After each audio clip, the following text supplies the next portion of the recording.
मंच पर बैठे हुए सभी सम्मानित अतिथिगण, मधेपुरा और आसपास के इलाके से आए हुए आप सभी सम्मानित लोगों को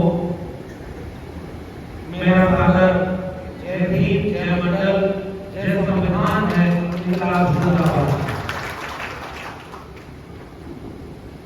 आज मैं पहली बार मधेपुरा की धरती पर आया हूं और ऐसा महसूस हो रहा है कि मैं पहली बार नहीं आया हूं। एक लंबा अरसा है अपने घर से चलकर अपने दूसरे घर में आया हूं।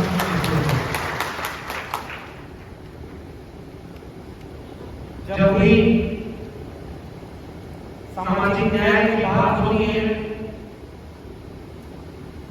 समाजवाद की बात होती है, सामाजिक न्याय के बहुजन वैचारिक लोगों की बात होती है, तो मधेपुरा जब राम मनोहर लोहिया से होते हुए बीपी मंडल और बीएन मंडल की जमीन के रूप में याद किया जाता है, लेकिन जब मैं मधेपुरा आने वाला था तो पहली बार मैंने मधेपुरा के इतिहास में मुरहों का जब पढ़ा तो पता चला कि उस मुरहों से भी इस देश के पहले आम चुनाव में पहली बार एक सदस्य चुन करके गए थे जो जंगे आजादी में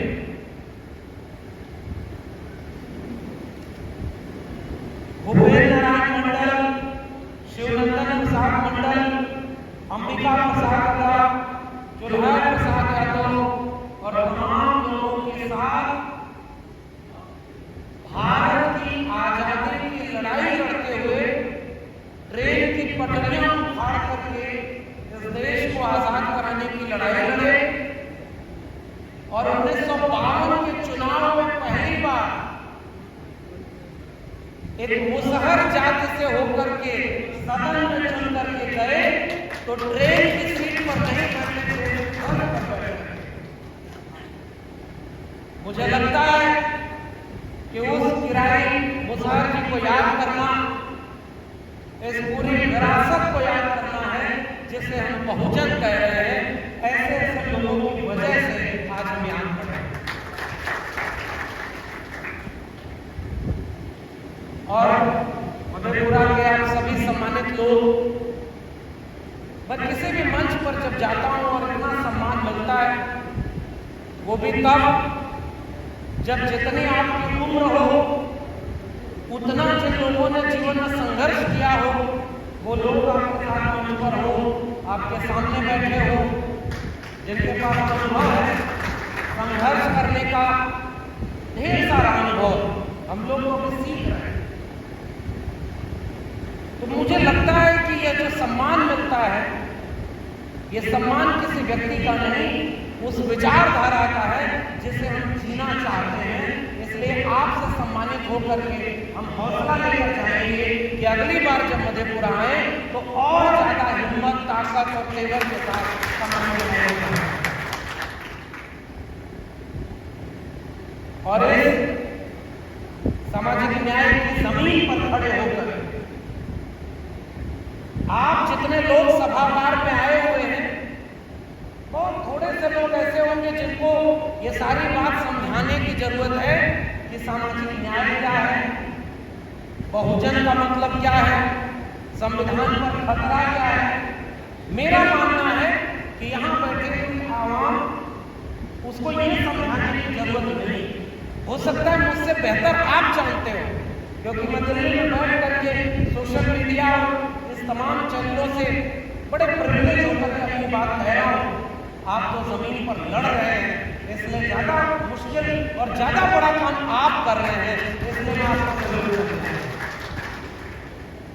तो उस कन्विंस्ड लोगों को, समझे हुए लोगों को ही बार बार समझाने का हमें भी एक बुरी आदत हो गई।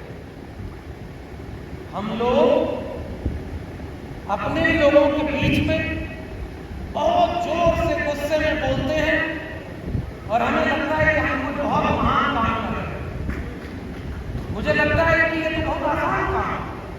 यहाँ तो सारे अपने लोग। अगर मैं यहाँ खड़े होकर आपको ये बताने लगूं कि मैंने बीपी मंडल के बारे में इतना पढ़ा है, पीएन मंडल के बारे में ये पढ़ा है, जगदेव बाबू के बारे में पढ़ा है, कर्पूरी ठाकुर के बारे में पढ़ा है, डॉक्टर लोहिया के बारे में पढ़ा है, तो इस भाषण का और इस बातचीत का कोई मतलब नहीं निकलेगा। केवल एक मतलब निकलेगा कि मैं जब जाऊंगा तो आप कहेंगे कि बड़ा विद्वान आदमी था, कितना जानकारी रखे हुए थे। इससे आगे इस बात का कोई मतलब है क्या?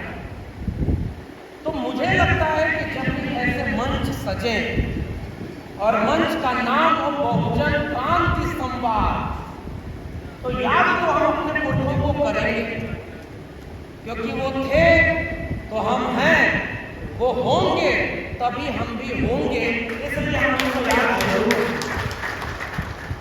लेकिन याद करने का मेरा तरीका थोड़ा दूसरा है। उस तरीके में जब मैं बिहार में संपूर्ण क्रांति की जमीन पर खड़ा हूं, डॉक्टर राम मनोहर लोहिया जिन्होंने बहुत प्रसिद्ध नारा दिया, सप्त क्रांति की बात की, 7 क्रांति। अब मैं हाथ नहीं उठवाऊंगा कि बताइए कितने लोगों को पता है 7 क्रांति कौन कौन सी थी। भेद खुल जाता है कई बार। हम लोग जोर से किसी महापुरुष का नाम लें, उसकी मूर्ति की पूजा करें, ये तो आसान काम है ना। इसलिए मैं ये नहीं कहूंगा, मैं बस इशारा करूंगा, कुछ जगहों पर आपसे निवेदन करूंगा। मेरे पास कोई ऐसी नई बात नहीं है कहने को कि आज हम यहाँ बोल के जाएंगे और कल मधेपुरा में क्रांति हो जाएगी, ऐसा कुछ नहीं है मेरे पास। हो सकता है हमारे कहने का अंदाज बस अलग, लेकिन मधेपुरा की जमीन पर खड़े होकर मैं हिम्मत और हौसला लेने आया। जब डॉक्टर राम मनोहर लोहिया सप्त क्रांति की बात करते थे तो उसमें एक क्रांति महिलाओं की मुक्ति की क्रांति थी, नारी मुक्ति की क्रांति थी। जरा आत्मालोकन करिए कि इस सभागार में अगर 2 महिलाएं बैठी हैं तो यह क्या बहुजन क्रांति संवाद है? मैं आपकी आलोचना कर रहा हूं, क्या सारी क्रांति पुरुष कर लेंगे? ये आलोचना हमें करनी है। हम सब अपने घर की महिलाओं को, बेटियों को अगर साथ इस सभागार में नहीं ले आ पाए तो क्या ऐसा नहीं लग रहा है कि हम लोग औपचारिकता निभा रहे हैं? ये कठिन बात है।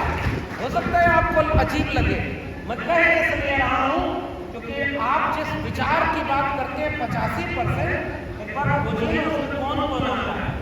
डॉक्टर लोहिया कहते थे कि मैं हर महिला को शूद्र नहीं मानता। हम थोड़ा बहुत असहमत हो सकते हैं डॉक्टर लोहिया, मैं भी असहमत हूँ कई जगह पर। डॉक्टर लोहिया रामायण क्या बताते थे, बहुत चाह के भी मैं उससे बहुत कन्विंस नहीं हो पाता हूँ। डॉक्टर राम मनोहर लोहिया धर्म पर जो विचार रखते थे मैं उससे बहुत सहमत नहीं हो पाता हूँ।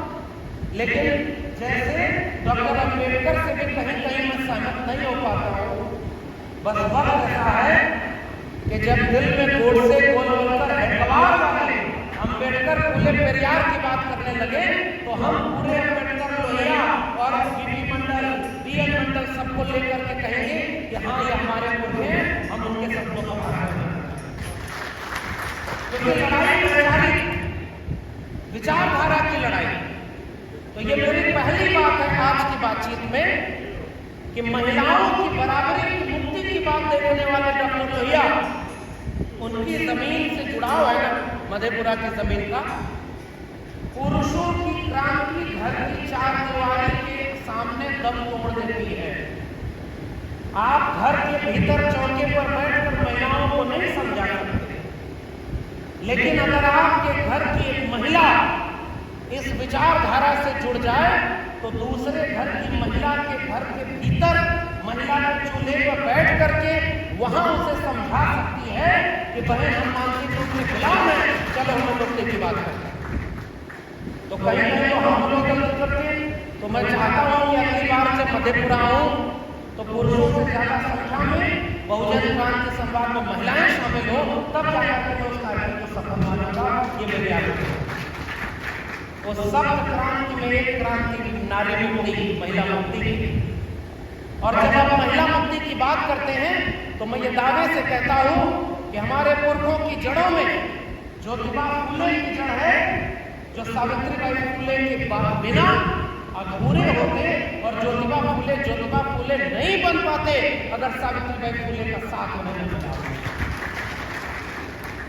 पेरियार दक्षिण भारत में खड़े होकर के जब आत्मसम्मान आंदोलन कर रहे थे तो पेरियार ने कहा कि जब तक घर की महिलाओं की मुक्ति नहीं होगी, उन्होंने कहा कि महिलाओं को जाकर समझाना होगा कि जो आभूषण आप पहनते हो ये पितृसत्ता और सामंती मनोवादी ताकतों की बेड़ियां हैं।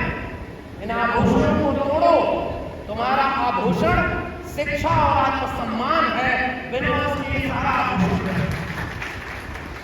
तो क्या हम फूले को जी रहे हैं? क्या हम पेरियार को जी रहे हैं? नहीं जी रहे। तो थोड़ी सी आलोचना इस बात की, उसी डॉक्टर राम मनोहर लोहिया ने समाजवाद की बात की तो उन्होंने कहा कि 3 किस्म के गांधीवादी हुए। 3 किस्म के गांधीवादी। एक गांधीवादी मठाधीश गांधीवादी, दूसरे गांधीवादी जो उनका आश्रम बनाकर उनकी मूर्ति पूजा करने वालों को दूसरा गांधीवादी कहते थे, और तीसरे गांधीवादी को कहते थे बिगड़ैल गांधीवादी। डॉक्टर राम मनोहर लोहिया मठाधीश गांधीवादी और सत्ताधीश गांधीवादियों की बजाय खुद को बिगड़ैल गांधीवादी की श्रेणी में रखते हैं। आपको पता चल जाएगा कि मठाधीश को किसको कह रहे थे। उसी तरह से मैं एक कड़वी बात कह रहा हूं, डॉक्टर राम मनोहर लोहिया के भी 3 किस्म के शिष्य हुए। मठाधीश लोहियावादी, सत्ताधीश लोहियावादी और बिगड़ैल लोहियावादी। आज लोहिया का नाम लेकर सत्ता में बैठे हुए लोग भी हैं। कुछ लोग लोहिया के नाम पर मठ भी चलाते हैं, मगर मुझे लगता है कि मैं अगर अपने को पाठक के रूप में शामिल करूं तो मैं बिगड़ैल लोहियावादी की श्रेणी में होऊंगा, जो उनके विचारों को लेकर के जनता के बीच खड़ा होकर के उनसे टकरा रहा है जिनसे लोहिया टकराए थे। तब जाकर के मैं लोहिया की बात, हम लोग लोहिया की बात करते हुए आलोचना भी तो करेंगे। मैं बीपी मंडल साहब के जन्मस्थली और स्मरणस्थली पर गया। तमाम लोगों ने कल से आज तक में ढेर सारे किस्से सुनाए। हमने जो किताबें पढ़ी थी उससे ज्यादा आपने हमें पढ़ाया। और मुरहों में जा करके यह बात मुझे महसूस हुई कि जब मैं उस समाधि स्थल पर खड़ा हुआ तो मुझे ये महसूस हुआ कि अगर हम लोग तो आत्मा परमात्मा ईश्वर मानते नहीं। डॉक्टर लोहिया उनकी जीवनी लिखी है ओंकार शरद ने। तो डॉक्टर लोहिया ने ओंकार शरद पूछते थे कि आप अपने को आस्तिक मानते हैं कि नास्तिक मानते हैं? तो डॉक्टर लोहिया कहते थे कि मैं अपने को नास्तिक मानता हूँ, ईश्वर जैसे किसी अवतार में मेरा भरोसा नहीं। वो जब राम और कृष्ण की बात करते हैं तो उन्हें लोक के रूप में मानते हैं, वहां आप असहमत हो सकते हैं लोहिया से।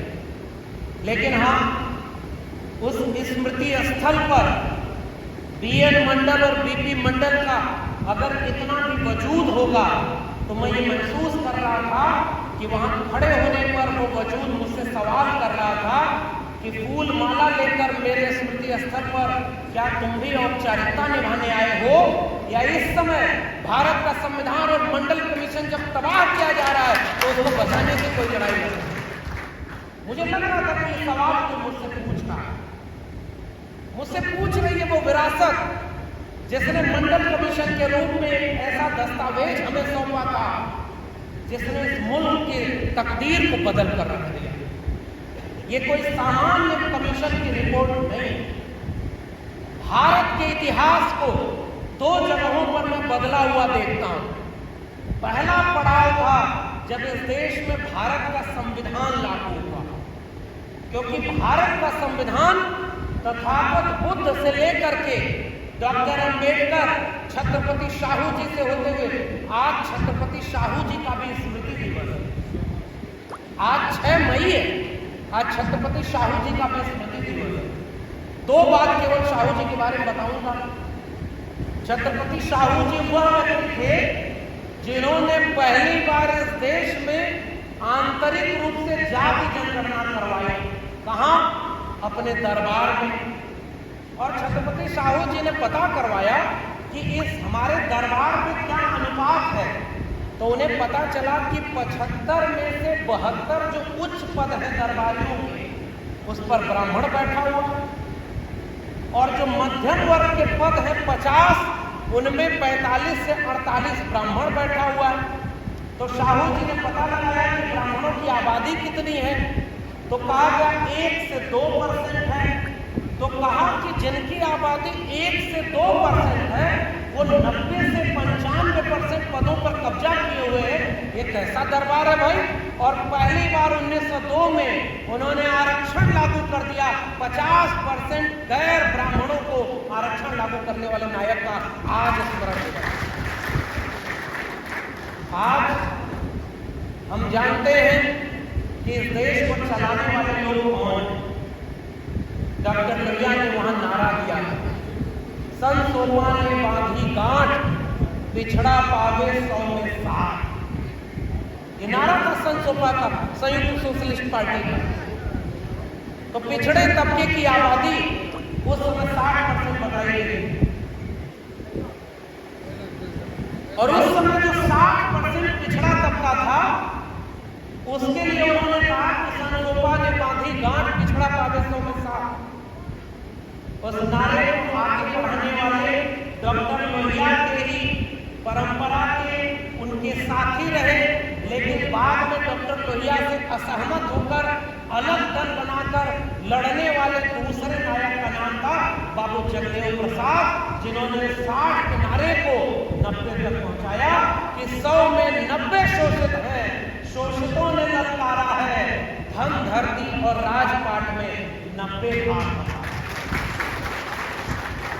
एक बात मैं जब ये बात कह रहा हूं तो मैं एक बात ये भी कह रहा हूं, अपील करते हुए, हम लोगों ने ऐसा नहीं है कि हमारे पास कुछ भी नहीं, कम से कम मधेपुरा की जमीन पर खड़ा होकर के अगर इस मंच से ढंग से ब्राह्मणवाद को चुनौती न दी जाए तो ऐसे कार्यक्रम करने का क्या फायदा। जब यहाँ से कहां से अब चुनौती कैसे देंगे। बाबू जगदेव प्रसाद ने डॉक्टर लोहिया के ऊपर सवाल उठाया।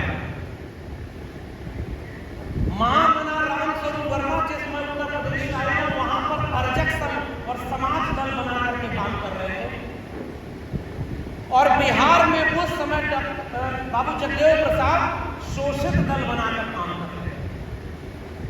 ये बिहार की जमीन वह जमीन है जहां क्रांति, मुझे लगता है कि यहाँ की जमीन में है। ये जमीन तथागत बुद्ध महावीर स्वामी को पैदा करती है, तो ये जमीन बहुजन नायकों को भी पैदा करती है। मैं उस जमीन पर खड़ा होकर पलट कर जब जा रहा हूं पीछे, तो मैं ओबीसी समाज के लोगों से मुखातिब।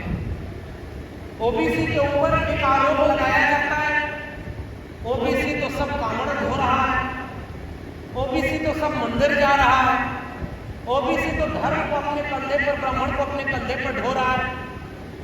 आज तो कई बार लग रहा है कि ऐसा हो रहा है। अगर मधेपुरा का ओबीसी साथ न दिया होता तो आपके जिले में रामनवमी की जुलूस में तलवार लहराने की किसी की हिम्मत नहीं होती, लेकिन आपके जिले में मुझे पता चला यहाँ पर, और लोगों ने यहाँ बताया। भाई इस देश में इस समय हमारे आपके बीच के लोगों को लेकर के धर्म के नाम पर नए नए जुलूस निकाल रहे सब। तो ब्राह्मणवाद क्या करता है? यही काम। मैं बहुत भाषण की शक्ल में नहीं आपसे बातचीत करते हुए कुछ बात रख रहा हूं। एक किस्सा सुनाता हूं। एक मंदिर में लाइन लगी थी ऐसे दर्शनार्थियों की, तो दर्शन करने वाले लोग जा रहे थे, एक महिला बीच में थी। उसके साथ एक छोटा सा बच्चा था। उस बच्चे को शौच लगी, महिला कहीं अगर मैं लाइन तोड़ के जाऊंगी तो मंदिर में दोबारा लाइन लगाना पड़ेगा, तो उसने वहीं कोने थोड़ा सा आड़ गोड़ करके वहां उसको शौच करा दिया। छोटा बच्चा। अब महिला सोची कि अगर इसे छिपाएं कैसे, तो उसके हाथ में जो फूल माला था वो उसी पर रख दिया। अगल बगल वाले लोग पूछे कि ये क्या हुआ, तो वो महिला बोली कि यहाँ देवी प्रकट हो गई, देवी प्रकट हो गई। तो कहा कौन सी देवी यहाँ प्रकट हो गई, तो महिला बोली कि हंगामा देवी प्रकट हो गई। हंगामा देवी। तो अगल बगल के लोग वहीं अपना फूल माला चढ़ाने लगे कि मंदिर में कौन जाए, वो तो पुराना है, प्राचीन मंदिर, प्राचीनतम मंदिर, अति प्राचीन मंदिर। हमारे यहाँ जैसे जलेबी वालों की दुकान हो आपके चौराहे पर, तो कहा जाता है ओरिजिनल जलेबी वाला, प्राचीन जलेबी वाला, अति प्राचीन जलेबी वाला। हमारे यहाँ सब मंदिर बना करके ऐसे लिखते हैं कि सबसे प्राचीन हम हैं, और पता चलेगा कि 2 साल पहले मंदिर बना। तो उस महिला ने कहा कि ये मेरी हंगामा देवी प्रकट हो गई। तो अगल बगल वाले लोग वही माला चढ़ाने लगे।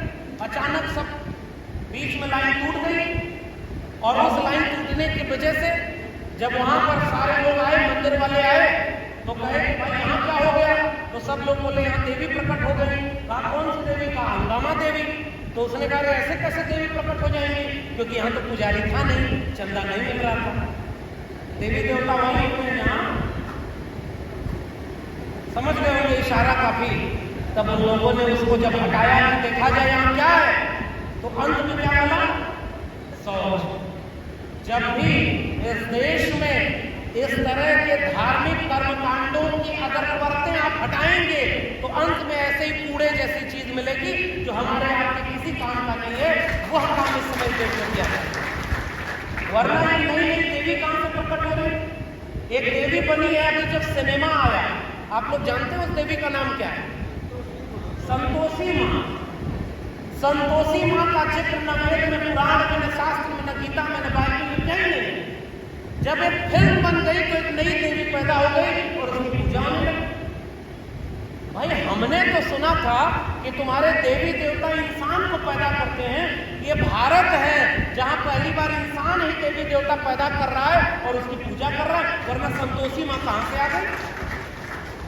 और इस समय आपके चारों तरफ सांप्रदायिक नफरत की आग लगाई जा रही है। इस मंच पर खड़े होकर बातचीत की शुरुआत में मैं जो दूसरी आलोचना करने जा रहा हूं, वो ये आलोचना है कि डॉक्टर लोहिया से लेकर के डॉक्टर अंबेडकर, बिरसा, फूले, पेरियार, वहां से होते हुए तथागत बुद्ध के विचार का नाम अगर इस मंच से लिया जा रहा है, तो ये हमारी जिम्मेदारी है कि धर्म के नाम पर सांप्रदायिकता जो इस देश में फैलाया जा रहा है, मस्जिद के सामने से तलवार लहराया जा रहा है, मुसलमानों को अपमानित किया जा रहा है, हम लोग इस मंच से हाथ उठाकर ये वादा करें, भरोसा दिलाएं कि इस सांप्रदायिकता की आग को हम नहीं जलने देंगे और इसके खिलाफ खड़े, तभी हम इन सब लोगों के हकदार हैं। हमारी जिम्मेदारी ये नहीं है कि हमारी आंख के सामने अगर किसी मुसलमान को मुसलमान होने के नाते उसकी लिंचिंग हो रही हो, हम चुप रहे, तो साहब हम न लोहिया के वारिस हैं, न अम्बेडकर के वारिस हैं। हमारे वारिसों ने सांप्रदायिकता के खिलाफ लड़ाई की। इसलिए आपके मधेपुरा में भी हमारे साथ तमाम लोग थे, हम लोग यही बात कर रहे थे कि इतना भगवा झंडा पूरे मधेपुरा में लगा है। भाई कब लगा? रामलीला के किसी रामनवमी के जुलूस में लगा। कौन लगाया? तो पता चला अपने लोग लगाए, उधर जाकर के अपने लोग लगा रहे। इस समय जैसे नई देवी प्रकट हो रही हैं, उसी तरह से आपके बीच में देखिए चौराहे पर घूम करके रामनवमी मनाने का कोई कल्चर नहीं। हनुमान चालीसा चौराहे पर लाउड स्पीकर में पढ़ेंगे, इसका कोई कल्चर नहीं है। लेकिन इस देश में जैसे जैसे बहुजन आंदोलन मजबूत हो रहा है, वैसे वैसे इस देश में मंदिर बनाम मस्जिद, हिंदू बनाम मुस्लिम, कब्रिस्तान बनाम पाकिस्तान, ये सारी बहस इसलिए लाई जा रही है कि आपको हिंदू बनाया जाए और सब लोग लाउड स्पीकर पर बहस करें। हमें कम से कम सीधे शब्दों में आलोचना करनी होगी कि हमारे पुरखों ने मंदिर की लड़ाई नहीं लड़ी थी, हमारे पुरखों ने शिक्षा, स्कूल, कॉलेज और विश्वविद्यालय की लड़ाई लड़ी थी, इसलिए हमें वो लड़ाई लड़नी पड़ी। कभी शौचालय बनाकर के उसके नाम पर वोट लिया, कभी देवालय बनाकर उसके नाम पर वोट लिया, हमारा स्कूल, कॉलेज और विश्वविद्यालय बर्बाद कर दिया। हमारी लड़ाई यहाँ। अब आइए उस बात पर जो दो आलोचना करने के बाद अगर हम अपनी जड़ों की तरफ लौटे, तो जो नारा था डॉक्टर लोहिया का कि संसोमा ने बागी काट, पिछड़ा पावे 100 में 60, जैसे जगदेव बाबू ने महामना रामस्वरूप वर्मा ने आगे बढ़ाया कि 100 में 90 शोषित हैं, शोषितों ने ललकारा है, धन धरती और राजपाट में 90 भाग हमारा है, 10 का शासन 90 पर नहीं चलेगा, नहीं चलेगा। जो जमीन को जोते होए वो जमीन का मालिक होए।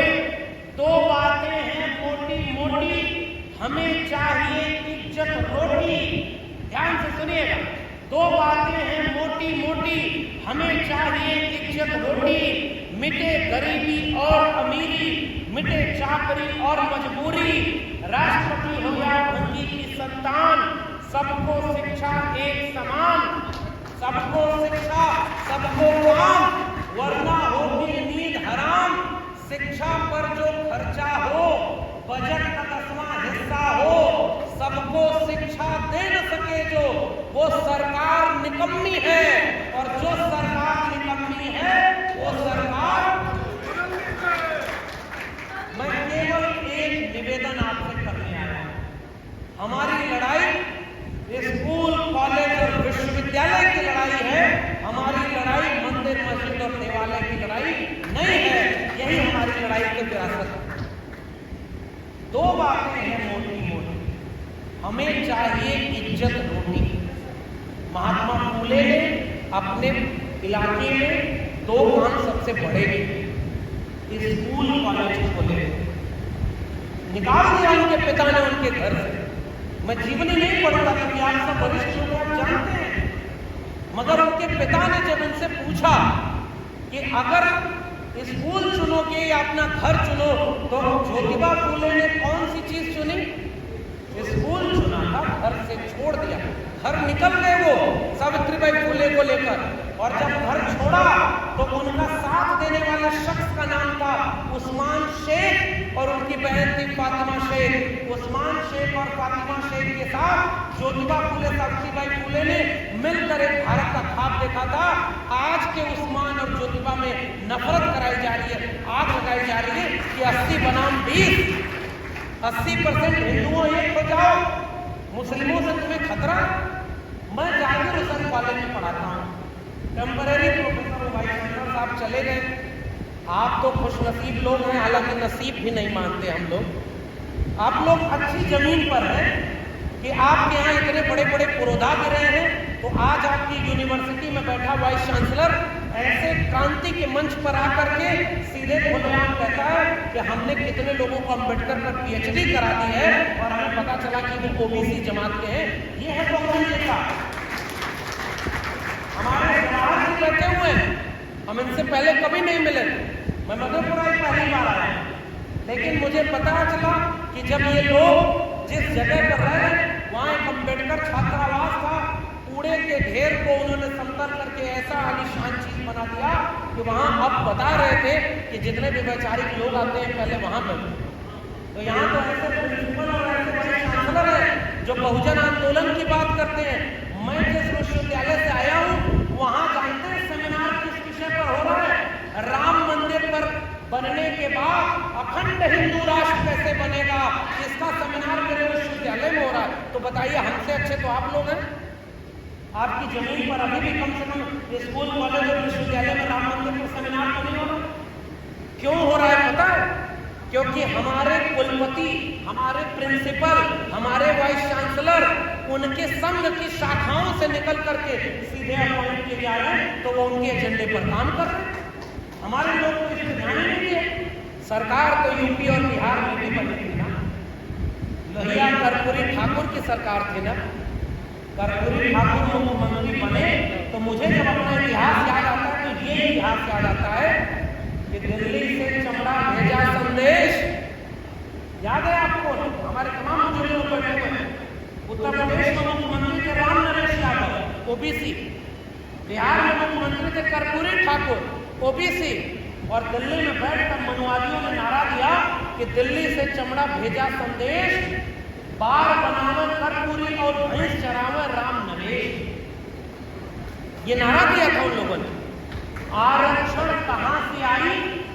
कर्पूरिया की मां भी आई। बड़ा खराब चीज है, फिर भी मैं जानबूझ के इस मंच से बोल रहा हूं, क्योंकि हमारे लोग अचानक सब भूल करके कलम और किताब पढ़ने की उम्र में हाथ में त्रिशूल और तलवार लेकर के धर्म बचाने जा रहे हैं। अरे तुम्हारा घर लुट रहा है और तुमसे कहा जा रहा है कि धर्म बचाओ।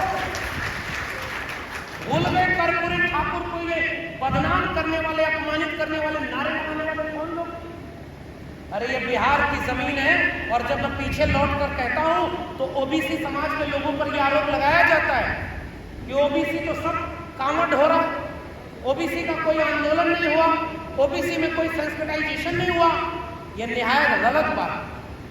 मैं कह रहा हूं ओबीसी समाज के भीतर बहुत कुछ हुआ। बहुत पीछे जाने की बजाय मैं पेरियार को याद करता हूं।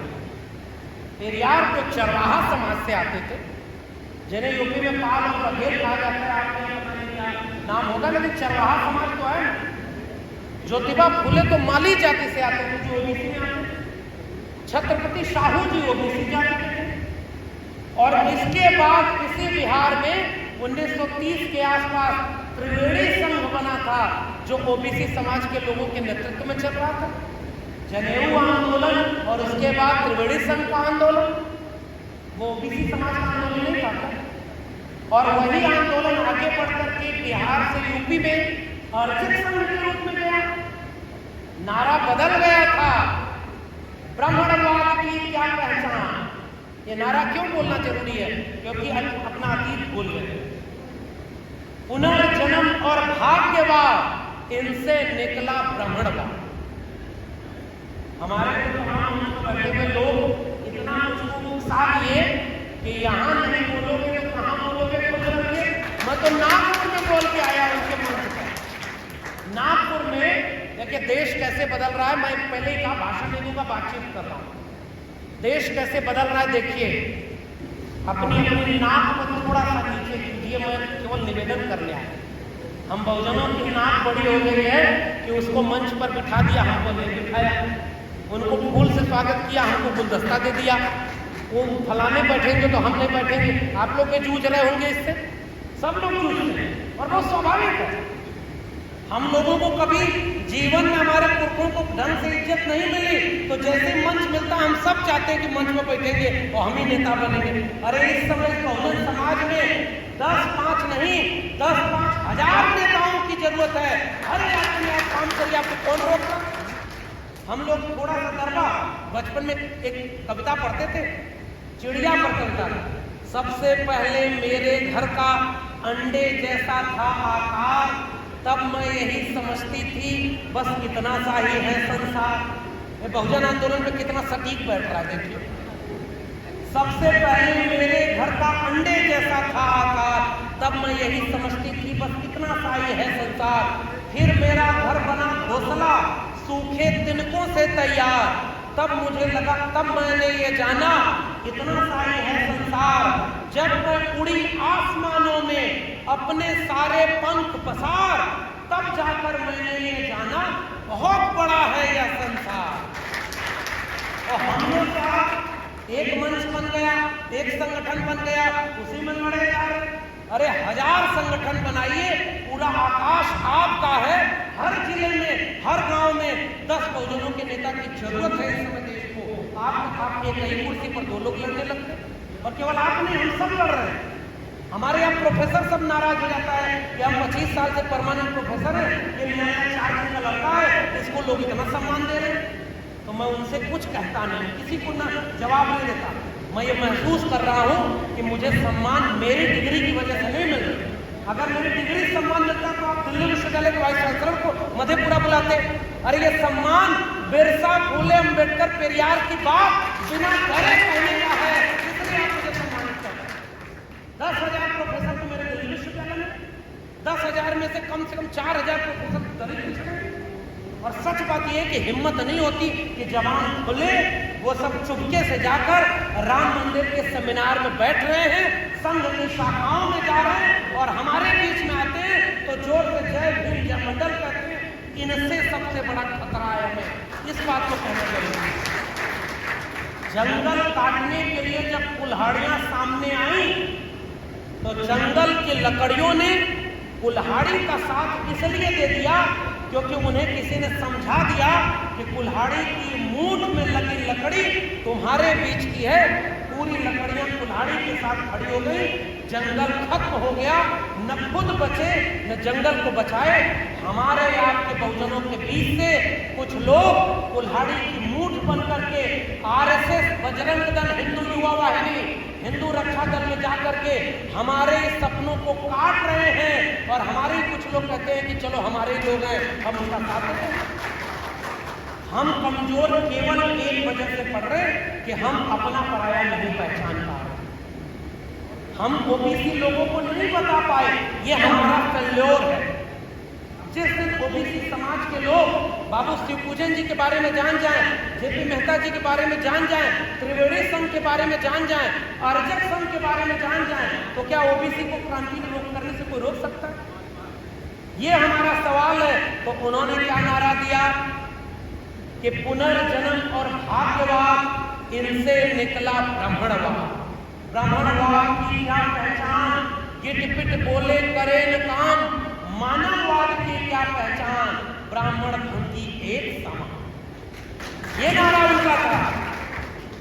उसके आगे उन्होंने कहा, अर्जक संघ तक जब वो गया तो उन्होंने कहा, जिसमें समता की चाह नहीं वह बढ़िया इंसान नहीं, समता बिना समाज नहीं, बिन समाज जनराज नहीं।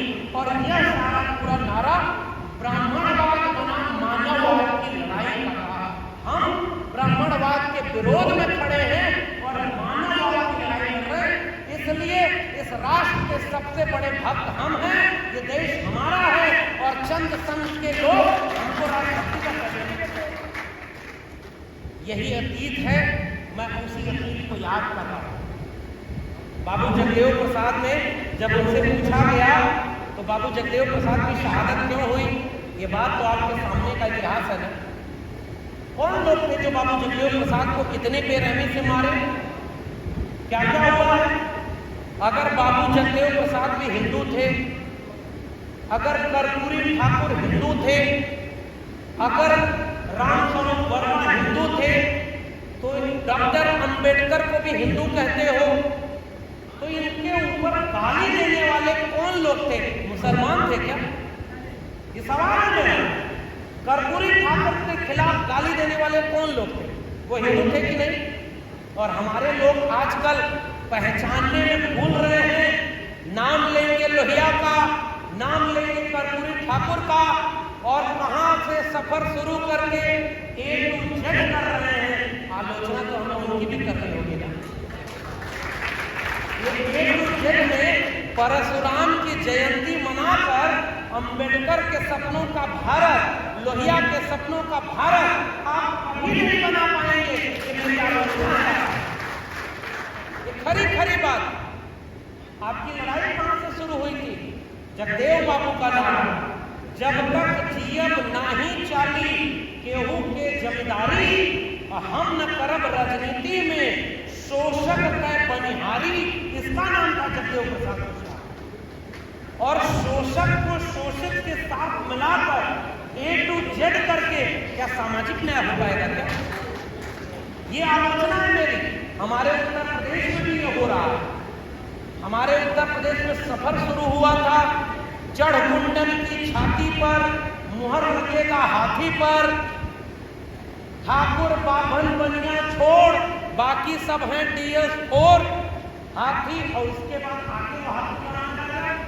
हाथी चलता जाएगा ब्राह्मण शंख बजाएगा, हाथी नहीं गणेश हैं ब्रह्मा विष्णु महेश। ये कांशीराम का सपना है क्या? ये आलोचना तो सबकी करेंगे भाई। हमको देखिए आप लोग ने कहने से तो बुलाए नहीं हो, और न हमको मधेपुरा से फिलहाल कोई चुनाव लड़ना है कि मैं सबको खुश करने की बात करूं। लेकिन आलोचना तो मैं करूंगा कि एक हाथ में जय भीम, जय मंडल, जय संविधान, और दूसरे हाथ में ब्राह्मण को पूजो, परशुराम, ये तो कभी नहीं चलेगा। यह आपके सरकारी दुश्मन लोग हैं। चुनाव जीतना क्या अब इतना मुश्किल हो गया है कि बिना परशुराम की बात की आप चुनाव नहीं जीत पाएंगे। उत्तर प्रदेश में, इसी बिहार में और उत्तर प्रदेश में एक समता है। चला था मंडल के विरोध में कमंडल आंदोलन। आज मैं जब मधेपुरा की धरती पर खड़ा हूं तो किताब लेकर आपके बीच में आया। यह मंडल कमीशन की रिपोर्ट है, और शुरुआत में ही मैंने कहा था मैं आधुनिक भारत को दो जगहों पर अलग देखता हूं। मंडल कमीशन के पहले का भारत अलग है और मंडल कमीशन के लागू होने के बाद का भारत अलग है। ये मेरा आकलन है। इतनी बड़ी किताब का नाम है मंडल कमीशन, और इस मंडल कमीशन में क्या कहा गया था? केवल 27% आरक्षण? नहीं साहब, पीपी मंडल उस शख्स का नाम है जो जब मुख्यमंत्री बना, मैं नाम पढ़ रहा हूं उन लोगों का, A to Z वाले और परशुराम की कटार वाले, याद करें, ध्यान दें। पीपी मंडल जब मुख्यमंत्री बने, कैसे मुख्यमंत्री बने आप लोग को पता हो? गंगा में तेल के रिसाव से आग लग गई। सदन में खड़े होकर विवेकानंद झा नाम के एक मुख से पैदा हुए व्यक्ति ने कहा कि गंगा में आग लग गई। गंगा में आग इसलिए लग रही है क्योंकि मुख्यमंत्री के पद पर एक शूद्र बैठ गया है। ध्यान से सुनना ओबीसी समाज के लोगों, तुमको कलम किताब पकड़ने की उम्र में तलवार उठाई जा रही है, हिंदू बनाया जा रहा है। ध्यान से सुनो, विवेकानंद झा नामक एक व्यक्ति ने बिहार सदन में खड़ा होकर कहा कि मुख्यमंत्री की कुर्सी पर एक शूद्र बैठ गया है, तो गंगा में आग लगेगी तो नहीं लगेगी कहां? तो पीपी मंडल खड़े होकर बोले कि ये गंगा की आग तेल के रिसाव से लगी है, लेकिन तुम जैसों की छाती में जो आग लगी है इसको हम और लगाएंगे। उसकी विरासत से जुड़े हो आप लोग, और मधेपुरा में रामनवमी के नाम पर कोई तलवार लहराकर चले जाए। अरे आने वाली पीढ़ियों को क्या इतिहास बताएंगे कि पीपी मंडल, पीएन मंडल और किराई मुसहर की जमीन पर, लोहिया कर्पूरी की जमीन पर, जगदेव बाबू की जमीन पर सांप्रदायिकता की आग फैलती जा रही थी। उस समय लोग क्या कर रहे थे? मैं कम से कम सीना तान के कहूंगा कि मधेपुरा में जाकर के भी इन नफरती हिंदूवादियों को इनके खिलाफ बोल करके आया था, और पीपी मंडल की वो बात कह के आया कि छाती में आग लगाने का वक्त तो आज है। इसलिए मैं यहां आया हूं आपके बीच। अगर पीपी मंडल भी हिंदू थे तो उनको कौन ये सदन में बैठकर बोला मुसलमान का नाम है विवेकानंद झा? और आज ओबीसी धर्म बचाने सबसे आगे जा रहे हैं। यह आलोचना होनी चाहिए कि नहीं? उसके बाद अतीत में नहीं जाऊंगा, हमारे यहाँ एक नारा चलता है, कौन बनाया हिंदुस्तान। अच्छा देखिए, हिंदुस्तान को भी कुछ लोग आलोचना करते हैं। वो कहते हैं कि इस देश का नाम भारत है, संविधान में भारत है, बिल्कुल वाजिब बात। पहले के लोग इसी तरह नारा बना देते तो चलता था। वो नारा क्या है? कौन बनाया हिंदुस्तान? भारत के मजदूर किसान, और आज मजदूर किसान 90% वंचित लोग हैं, और आज इस हिंदुस्तान को हिंदू राष्ट्र बनाया जा रहा है। सच सच बताइए, क्या आप ये हिंदू राष्ट्र बनने देंगे? ये हमारे आंखों के सामने बन रहा है ना। तब जाकर के मैं कह रहा हूं कि पीपी मंडल ने जो ख्वाब देखा था, पता है क्या है? इस किताब में जो पहला कमीशन बना, काका कालेलकर कमीशन, और काका कालेलकर कमीशन में क्या हुआ था पता है आप लोगों को? नहीं पता है? पहले ही कहा गया कि जाति के नाम पर आरक्षण देने की जरूरत नहीं है, गरीबी के आधार पर आरक्षण देने की जरूरत है। मैं उनसे सवाल पूछता हूं, बताओ कर्पूरी ठाकुर को जो गाली दी गई थी वो गरीबी के आधार पर दी गई थी क्या? बताओ, जगदेव प्रसाद कुशवाहा को शहीद किया गया तो गरीबी के नाम पर किया गया? त्रिवेणी संघ के लोगों को मारा गया। अगर इस देश में राष्ट्रीय स्वयंसेवक संघ जब बना 1925 में, उसी उसी समय 1930 में त्रिवेणी संघ भी बना था ना। हमारे संघ टूटते गए। बाबा साहब ने 1924 में एक संगठन बनाया था, समता सैनिक दल। बाबा साहब ने अपना पहला राजनीतिक संगठन बनाया लेबर पार्टी मजदूरों का संगठन बनाया। और उस समय समाज लोग जो उनके खिलाफ खड़े थे वो मुसलमान थे क्या? अगर ये सारे हिंदू थे तो ये आरक्षण को गाली देने वाले मुसलमान है क्या? ये कठिन सवाल है। जिस दिन ये सवाल लेकर हम अपने लोगों के बीच जाएंगे, हमारे लोग सांप्रदायिक होने से बचेंगे, तब मंडल कमीशन की रिपोर्ट होनी चाहिए। इस मंडल कमीशन की रिपोर्ट में ओबीसी में जो शामिल किया गया है उसमें मुसलमान भी शामिल है। और इसी मंडल कमीशन की रिपोर्ट ये भी कहती थी कि दलित मुसलमान जो उनको भी आरक्षण दो। पसमानदा आंदोलन इसी बिहार की जमीन और बंगाल की जमीन पर खड़ा हुआ।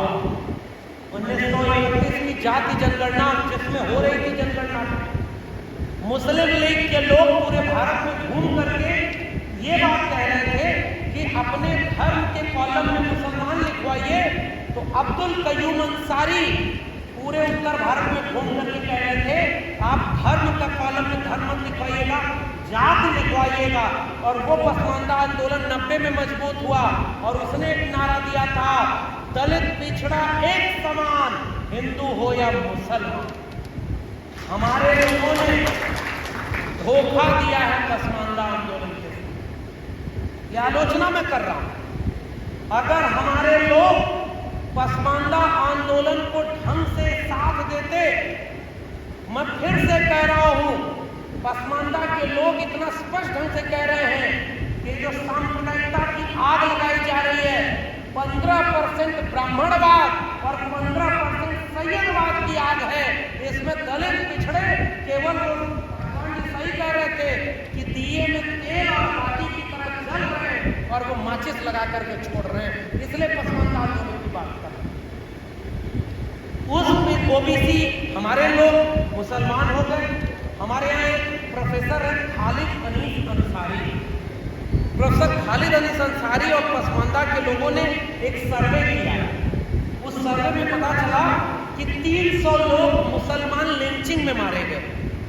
300 के 300 में अपर कास्ट मुसलमान नहीं। हालांकि अब मैं एक बात बदल के कह रहा हूं, आज तो हालत ऐसी है कि सड़क पर दाढ़ी और टोपी देख करके भी लिंचिंग कर रहे हैं, मार रहे हैं। इसलिए वो जाति नहीं पूछ रहे। सच बात तो ये है, मस्जिद के ऊपर चढ़ करके भगवा लहरा रहे हैं, इसलिए वो जाति नहीं पूछ रहे हैं। लेकिन जब मंडल कमीशन की बात कर रहा हूं तो मंडल कमीशन में उन्होंने पीपी मंडल ने एक बिल्कुल स्पष्ट प्रावधान किया था कि शैक्षणिक और सामाजिक पिछड़ेपन में मुसलमान भी शामिल है और आज ओबीसी में मुसलमान को भी आरक्षण मिलता है। यह है तो ये वो किताब, ये वो दस्तावेज है। जब पीपी मंडल साहब को मौका मिला, एक बात सोचिए, जब मूल मुख से पैदा हुए लोगों को मौका मिला, उन्होंने मनुस्मृति लिखी, उन्होंने ऐसा ऐसा धर्म लिखा, ऐसा धर्म, बच्चा चारपाई पर सोया है, पेड़ के पीछे से फल दिख रहा है आम का, बच्चा जिद कर दिया फल खाऊंगा, बच्चा उड़ गया। पूरे दुनिया में उड़ने वाला इंसान किसी देश में नहीं था, किसी देश में बच्चा था छोटा, उड़ गया कि पेड़ पर जाकर वो लाल वाला फल खाऊंगा। पेड़ पर गया तो पता चला कि ये फल तो बहुत दूर है और बच्चा उड़ते गया और उस फल को खा लिया। बाद में पता चला कि पूरी धरती पर अंधेरा हो गया, वो फल नहीं सूरज था, सूरज को खा गया। सारे देवताओं में हाहाकार मच गया, अरे भाई सूरज को खा गए हनुमान जी, अरे इनको सब कौन कहेगा। तो ब्रह्मा के पास गए तो ब्रह्मा जाके कहे अरे हुजूर निगल दीजिए, नहीं तो सृष्टि का चक्र रुक जाएगा। और वो निगल दिए और वापस आके चारपाई पर ले गए। हमने तो ये कहानी नहीं बनाई, ये कहानी तो इनके धर्म की किताबों में लिखी है। तो हमारे यहाँ एक दलित कवि हुए, उन्होंने भोजपुरी में एक कविता लिखी है। आपके यहाँ की बोली हिंदी है, हमारे यहाँ भोजपुरी है, समझ जाएंगे। उन्होंने लिखा कि जब सूरज हो धरती से कई गुना बड़ा, तो हनुमान को के घोट के कहाँ रहना खड़ा। उस विचार का नाम है बहुजन क्रांति संवाद। और वह सवाल पूछने की जरूरत है, भाई सूरज धरती से इतना बड़ा है तो उसको तुम निकल के खड़े कहां थे? सवाल है कि नहीं? हमारे यहाँ विचारधारा कौन सी थी?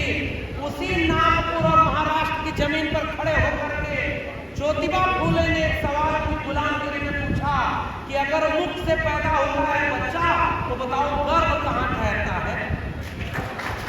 मैंने पूछ रहा हूं, तो ज्योतिबा फूले पूछे अगर ब्रह्मा के 4 मुख था तो मां का स्तनपान किस मुख से करता था? सवाल कौन पूछा? ज्योतिबा फूले पूछे।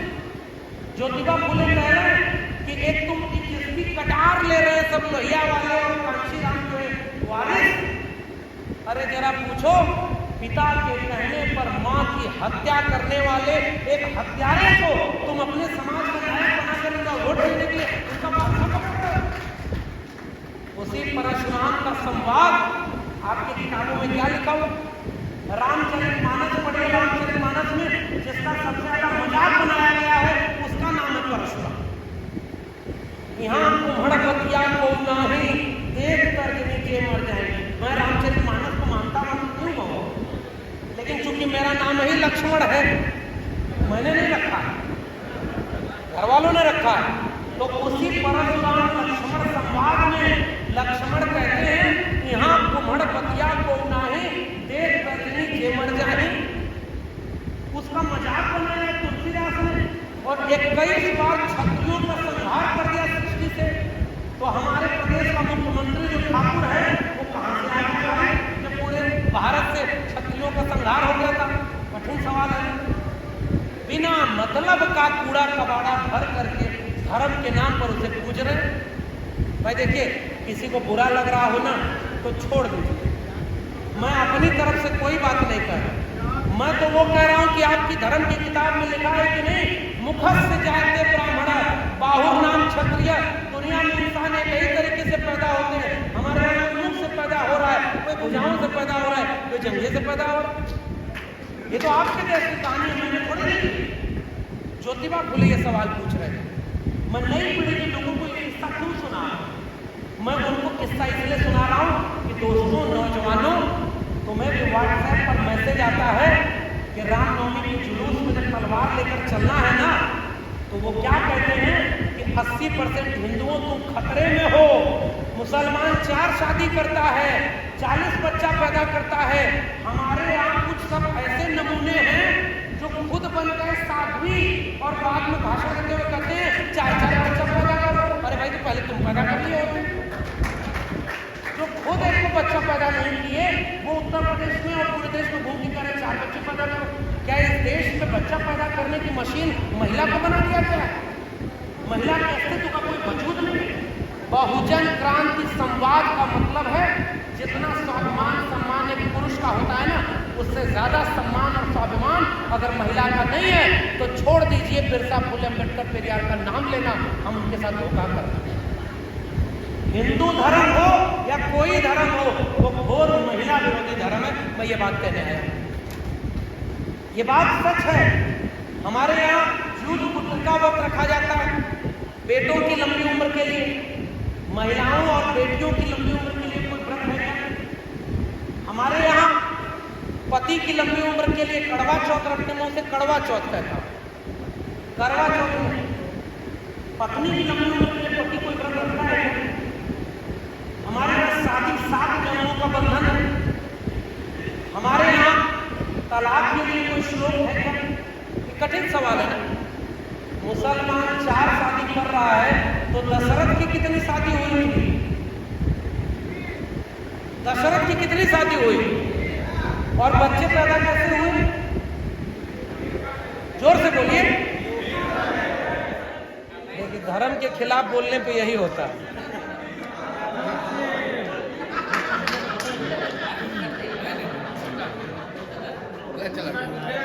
गर्म पानी दीजिए, ठंडा मत रखिए, गला खराब हो। बस हो गया। नॉर्मल पानी दीजिए।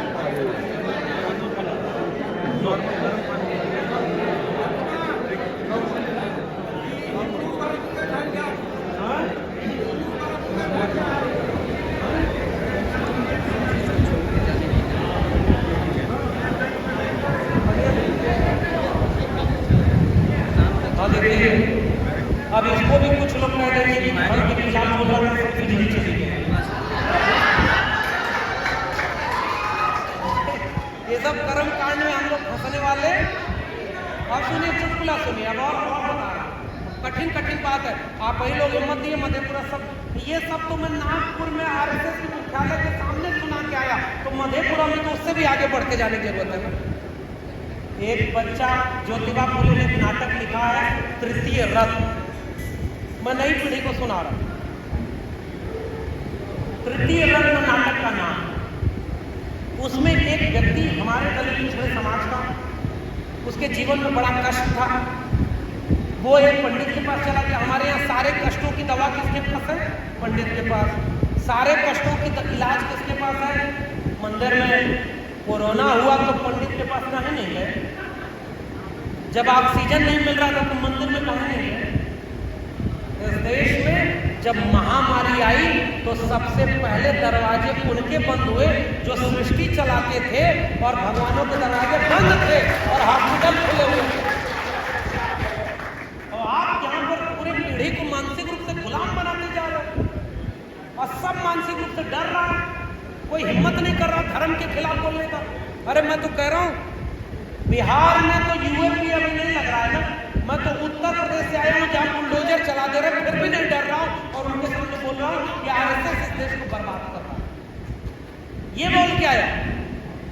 ज्योतिबा फुले ने अपनी किताब में लिखा है तृतीय रत्न में कि जब उस व्यक्ति को बहुत पीड़ा कष्ट हुई तो एक ब्राह्मण के पास गया। ब्राह्मण के लिए ज्योतिबा फुले ने क्या शब्द दिया, किसी को पता है? कोई बता सकता है? कलम कसाई। हमारा नायक इतना तीखा तेवर वाला था कि कसाई लिखा है, कलम कसाई, और हम लोग उनके सामने कर रहे A to Z परशुराम की कटार। हम कौन से वारिस हुए भाई? फिर हम कैसे ज्योतिबा फुले की बात करेंगे? फिर उसी ज्योतिबा फुले ने क्या लिखा कि जब वो ब्राह्मण के पास गया तो ब्राह्मण ने उसका पतरा देखा, और पतरा देख, अच्छा मुझे किसी ने पर्चा भी दिया था, इस पर्चे में एक सवाल है कि आपके हिसाब से संविधान को कौन बचाएगा? अम्बेडकरवाद, लोहियावाद, नहीं समाजवाद और पेरियारवाद। मेरे पास इसका कोई जवाब नहीं। मैं ये कह रहा हूँ जिसको बचाना हो बचा लो, अभी पहले कम से कम संविधान बचा लो किसी तरह, चाहे किसी भी बात को बचा लो। ये 24 कैरेट प्योर जो हम लोग खोज रहे हैं ना, इसी में सारी दिक्कत है। मैं अभी भी दावे से कह रहा हूँ, डॉक्टर अम्बेडकर की 100% बातों से आप सहमत नहीं हो सकते। कहिएगा तो मैं बताऊंगा कहाँ कहाँ पर सहमत हो सकते, क्योंकि डॉक्टर अम्बेडकर खुद अपने गुरु ज्योतिबा फुले की 100% बातों को नहीं माने। उन्होंने उनकी नस्ल की थ्योरी को छोड़ दिया था। बैठिएगा, किताब लेके हम डिबेट करेंगे। डॉक्टर लोहिया, उनकी सारी बातों से हम नहीं सहमत हो सकते, ये सच्चाई है। हम अगर सहमत होते हैं तो विचार से सहमत होते हैं, व्यक्ति से सहमत नहीं होते हैं। ये अंतर करना चाहिए। इसलिए जब आप ये सवाल पूछते हैं कि लोहियावाद बचाएगा, समाजवाद बचाएगा, कि अम्बेडकरवाद बचाएगा, कि पेरियारवाद बचाएगा, तो मैं आपसे ये कह रहा हूँ कि आप तीनों वाद को नहीं समझे, क्योंकि तीनों में बहुत अंतर नहीं है। तीनों अंततः एक ही जगह पर जाते हैं, तीनों में कोई विरोधाभास नहीं। थोड़ा बहुत अंतर हो सकता है, रास्ते का अंतर हो सकता है। डॉक्टर अम्बेडकर, डॉक्टर लोहिया 1956 में 2 बार भेंट किए, चिट्ठी लिखे थे, हिंदू बनाम हिंदू किताब पढ़िए, उसमें डॉक्टर लोहिया डॉक्टर अम्बेडकर से कहते हैं कि अब हम सबको मिलकर काम करेंगे। Doctor Ambedkar Republic party of India बना रहे थे, और उसमें भी वो कह रहे थे कि अम्बेडकरवाद को समाजवाद के साथ मिलाकर आगे की लड़ाई लड़ने की जरूरत है। डॉक्टर लोहिया, अम्बेडकर और पेरियार ये मिल के काम करना चाह रहे थे। डॉक्टर लोहिया पेरियार से मिलने गए तो पेरियार से कह रहे हैं कि ये 2-3 काम छोटा छोटा छोड़ दीजिए तो आप भारत के नेता बनेंगे। पहला काम, संविधान का विरोध करना छोड़ दीजिए। पेरियार संविधान विरोधी थे, कहिए यहाँ पर आप पेरियारवादी हो सकते हैं? नहीं हो सकते। तिरंगे को जलाया गया, इतिहास है, लेकिन उस समय की लड़ाई कुछ और, हिंदी बनाम द्रविड़ भाषाओं की लड़ाई है। वो अपने वजूद पर खड़े थे, और उसी पेरियार की वजह से भारत का पहला संविधान संशोधन हुआ। अनुच्छेद 15(4), अनुच्छेद 16(4) जोड़ा गया, और अम्बेडकर और पेरियार को जब मिला देंगे तो ओबीसी समाज के लिए वो रास्ता खुला, जिसका परिणाम ये हुआ था। और आप लोगों में अंतर करते हैं। कोई अंतर नहीं। मंडल कमीशन का गठन एक 15(4), 16(4) और अनुच्छेद 340 के आधार पर हुआ। ये न होता तो मैं यहाँ नहीं होता। ये सच बात, ये है इसलिए मैं हूं। इसने क्या किया? इसने ऐसा नहीं कि मेरिट दिया, इसने आत्मविश्वास दिया और रास्ता दिया। वो रास्ता जो गुलामगिरी में दिया गया, उसी गुलामगिरी की तृतीय रत्न में है कि जब वो व्यक्ति पंडित के पास गया, पंडित से बोला कि बहुत परेशान है, तो उन्होंने पत्रा देख करके कहा पंडित ने कि तुम्हारा शनि ठीक जगह पर नहीं है। तो आदमी बोला कि शनि को ठीक करने के लिए क्या करना है? तो पंडित बोला कि हवन कराना होगा, यज्ञ कराना होगा। तो कहा कितना खर्चा आएगा? तो कहा कि इतना रुपया आएगा, मान लीजिए 10,000 बोला। तो आदमी बोला कि 10,000 रुपये तो हमारे पास नहीं है। तो पंडित बोला कि 50% डिस्काउंट दे देते हैं, 5,000 रुपये में करा देंगे। धर्म का व्यापार समझिए। वो आदमी बोला कि 5,000 रुपये देंगे। फिर पंडित बोला कि 1,000 में करा दूंगा। वो आदमी बोला 1,000 रुपये भी नहीं है।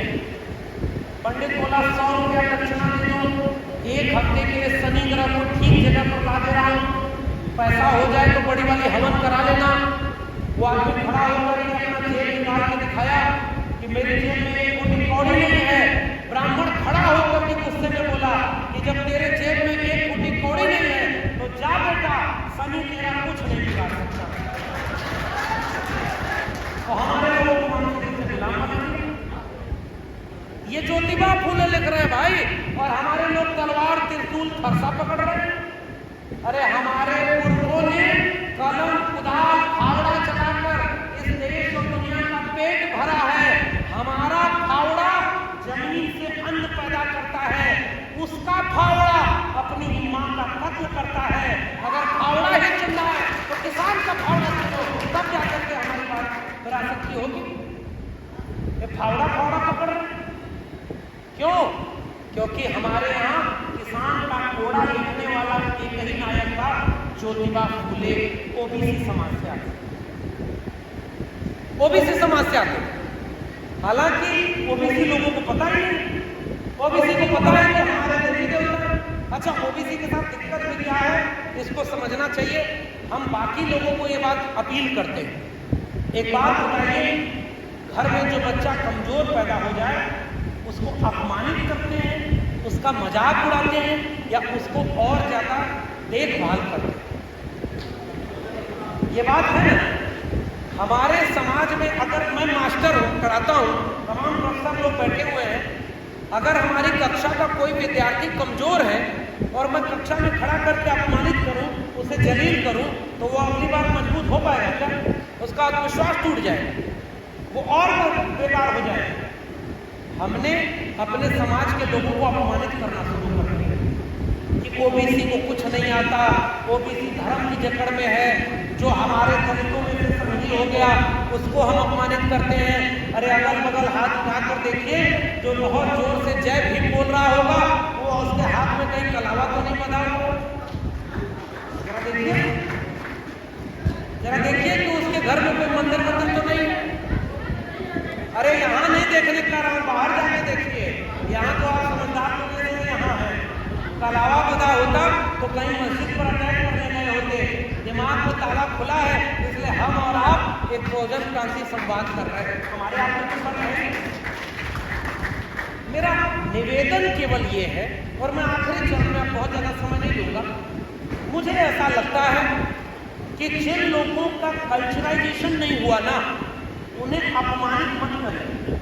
मान लीजिए आपके बगल में कोई अम्बेडकर की भी बात कर रहा है और कलावा की बात कर रहा है, तो आप कंची लेके घूमेंगे कि उसका कलावा काट दे, इसका कलावा काट दे, इसको ओरिजिनल बना दे। तो आप जोड़ेंगे कि तोड़ेंगे? चोरी से दोबारा बांध लेगा। आप सब कंची लेके घूमने लगे। हम प्योर अम्बेडकरवादी हैं, बाकी प्योर कोई नहीं है। अरे भाई, प्योर की जरूरत नहीं है। उसको समझाइए कि अपने आप जब वो कैंची लेकर अपना कलावा काटेगा ना, तब वो आपका असली दोस्त बनेगा। हमने समझाना बंद कर दिया, हमने अपमानित करना शुरू कर दिया। यही काम ओबीसी के साथ करने की जरूरत। ओबीसी समाज के साथ दिक्कत क्या होगी? भाई आप कहते हैं छतरी बना बैठा है, मैं 2-3 फैक्ट और दे रहा हूं। आप ज्योतिबा फुले को मानते हैं? ज्योतिबा फुले को लालगिरी में लिखते हैं कि हमारे देश में छत्री कौन था पता है? जो खेत से जुड़ा हुआ, खेत से छत्र बना, छत्र से छत्र बना, छत्र से छत्री बना। और ब्राह्मण कौन? जो बाहर से आए, आर्य विदेशी। ज्योतिबा फुले ने लिखा। तो जो बाहर से आए, वो बाहर से आए हुए लोग, उनके सामने जो झुक गया उसे जनेऊ बनाकर उपनयन करके उन्होंने छत्री बना दिया, और जो सीना तान के लड़ गया उन सबको शूद्र बना दिया। इसलिए ज्योतिबा फुले कहते हैं कि ओबीसी समाज के लोग शूद्र कहलाते। उन्होंने दलितों को भी शूद्र कहा। इस थ्योरी को आप मानते हैं कि नहीं?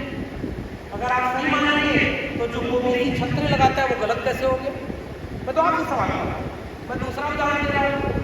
अम्बेडकर ने अपनी एक किताब लिखी है फूले को समर्पित करते हुए, हु वर शूद्रास, शूद्र कौन थे। उसमें बाबा साहब फूले की इसी थ्योरी को मानते हैं। यादवों का राजवंश था, मौर्य राजवंश की अभी बात की है, इसी जगह पर मगध राजवंश, वंश, ये सारे तो शूद्र ही थे। तो छत्री भी थे, शूद्र भी थे। कैसे? क्योंकि ये सब ब्राह्मणों ने बनाया, वर्ण व्यवस्था ने बनाया था, इसलिए उनको शूद्र बना दिया। जबकि वो राजवंश थे। हमारे उत्तर भारत में जाट और गुर्जर ऐसी जातियां हैं जिनका तो अभी हाल तक तुम राजवंश था। आज आप जाओ उनसे कहो कि तुम शूद्र हो, वो लाठी नहीं दौड़ा देगा। होगा कि नहीं? मैं एक कठिन बात कर रहा हूं, समझ सकिएगा तो समझिएगा। मेरा निवेदन क्या है? अगर हम वर्ण व्यवस्था को नहीं मानते हैं तो ओबीसी को जबरदस्ती शूद्र मत कहलाइए। वो शूद्र नहीं बनेगा। अगली रामनवमी में पूरा परिवार लेकर ओबीसी को हिंदू बना लेगा, क्योंकि शूद्र बनना वो नहीं चाहता। ये सबसे बड़ा खतरा हमारे सामने, क्योंकि हर काम नफरत का है, हमारा काम मोहब्बत का है, हमारा काम तर्क विवेक और विज्ञान का है, उनका काम कर्मकांड का है। कर्मकांड का काम आसान होता है, तर्क विवेक का काम मुश्किल होता है। अपने भाइयों को जोड़िए और एक शेर सुनिए, हारने का ये हुनर भी आजमाना चाहिए, जंग अगर भाई से हो तो हार जाना चाहिए। ये सारे 90% वंचित शोषित हमारे भाई, जो अगर कोई अपने को छत्री कहे तो अपमानित मत करिए, उसे उसका इतिहास पढ़ाइएगा। अब मेरी बात उसको पूछिएगा जाकर कि अगर जाट छत्री था, यादव छत्री है, गुर्जर छत्री है, मौर्य लोग अशोक तक जाते छत्री थे, तो कितने जज मौर्य यादव में कोई कुमार दुहार पढ़े नाई मोची के बने? सुप्रीम कोर्ट के कितने जज बने, कितने प्रोफेसर बने, कितने वाइस चांसलर बने, कितने ब्यूरोक्रेट बने? ये सवाल है कि नहीं? अगर तुम क्षत्रिय थे तो इस देश में 99% जगहों पर उन सवर्ण ब्राह्मण ठाकुर बनिया का कब्जा है, और तुम अगर क्षत्रिय थे तो तुम्हारा हक किसने मारा? ये सवाल पूछ लीजिए अपने आप। वो 90% वंचित शोषित में अपने को जोड़ दें। ये मेरा निवेदन है आपसे। अगर उनको, जब हम वर्ण व्यवस्था को नकारते हैं, हम नहीं मानते वर्ण व्यवस्था, हमारा विरोध तो वर्ण व्यवस्था का है ना। 2-3 छोटी छोटी अपील कर रहा हूं। मैं जानता हूं मधेपुरा की जमीन पर खड़ा हूं, बीपी मंडल की जमीन पर खड़ा हूं, जिसने अपनी किताब का मूल वाक्य क्या लिखा है, जो हम लोग ने महात्मान बना के लिखा हुआ है, समानता समान लोगों के बीच होती है, असमान लोगों के बीच कोई समानता नहीं होती। जो समानता की बात कर रहा है वो धोखा दे रहा है। इस देश में आरक्षण को गाली देने वाले कौन लोग थे? ये हम जानते हैं ना, वही था जो मुख से पैदा हुआ है। और जब उनके लोगों की सरकार बनी तो सुदामा कोटे का आरक्षण उनको भी दे दिया ना, 10% ईडब्ल्यूएस कोटा। इसको क्या कहते हैं? जोर से बोलिए। सुदामा कौन था? एक गांव में गरीब ब्राह्मण रहता था। कहानी शुरू होती थी, अरे मूर्खों, कभी ये भी लिख दिया करो कि मधेपुरा के मुरहो गांव में एक गरीब किराई मुसार भी रहता था, उसके ऊपर तुमने कोई कहानी करने लगी। ब्राह्मण के ऊपर गरीब ब्राह्मण, अरे बाप रे कितना बेचारा हो गया। और उसको जो है 3 गांव हमारे यहाँ लोग कृष्ण की भी पूजा करते हैं। मैं कृष्ण वालों पर भी मैं चढ़ाऊंगा नहीं, देखे मेरा काम चढ़ाना नहीं, मेरा सवाल पूछना काम है। अगर कृष्ण वर्ण व्यवस्था को मानते हैं तो क्या वंचित शोषित की एका बन पाएगी क्या? कठिन सवाल है ना। गीता में लिखा हुआ है कि ये चारों वर्ण मुझसे पैदा हुए। अब या तो वर्ण व्यवस्था को मान लो या अम्बेडकर फूले पेरियार लोहिया के मान लो। जब मन किया मीठा मीठा कप तीता तीता थू, जब मन किया लोहिया मंडल करने लगे, और जब मन किया जय श्री कृष्णा जय श्री राम करने लगे। इसी ने इस देश का विनाश किया। लेकिन अपने लोगों को प्रेम से समझाना है। तो मेरा आखिरी का ये सवाल है, कहने को बहुत सारी बातें हैं। इस लोहिया कांशीराम की विरासत में जो सबसे महत्वपूर्ण बात है वो कर्मकांड से मुक्ति की बात। पूरा मंडल कमीशन क्या कहता था? ओबीसी की आबादी 52%। आखिरी भाषण की अपनी बात कर रहा हूं। कितनी आबादी? 52%। इस देश का हर दूसरा नागरिक ओबीसी। और भारत में प्रधानमंत्री जो प्रचंड बहुमत से बनाया है उसको कितने % वोट मिला है बताइए? 40% वोट मिला। 40% वोट पाने के बाद कभी ट्रिपल तलाक, कभी कश्मीर पर हमला, कभी 370, कभी मस्जिद पर हमला, कभी 10% ईडब्ल्यूएस रिजर्वेशन, कभी इस देश की सरकारी संपत्ति को अंबानी अडानी के हाथों बेचना, उसने अपनी विचारधारा को लागू कर दिया है। और इस देश में मनुस्मृति का राज, संविधान को सामने रखकर कायम कर दिया है। ये होती है विचारधारा। 40% वोट लेकर और 52% आबादी ओबीसी की है। तो ओबीसी के लोगों के घर में जहां गीता रामचरितमानस लिखी हो उसी के ऊपर ले जाकर मंडल कमीशन की रिपोर्ट रख दीजिएगा। 2000 साल में क्रांति न हो जाए तो कहिए ये मेरा वादा है। आपके पास भी एक तो मैसेज आता है, यह मैसेज देखते ही 12 लोगों को फॉरवर्ड करें, शाम तक कुछ खबर नहीं मिलेगी। महेश कुमार ने इसको देखकर अनदेखा कर दिया, शाम तक उसको बुरी खबर मिली। और हमारे लोग धीरे से फॉरवर्ड कर देते हैं, अरे क्या नुकसान हो रहा है, फॉरवर्ड कर देते हैं, हो सकता है कुछ अच्छी खबर मिल जाए।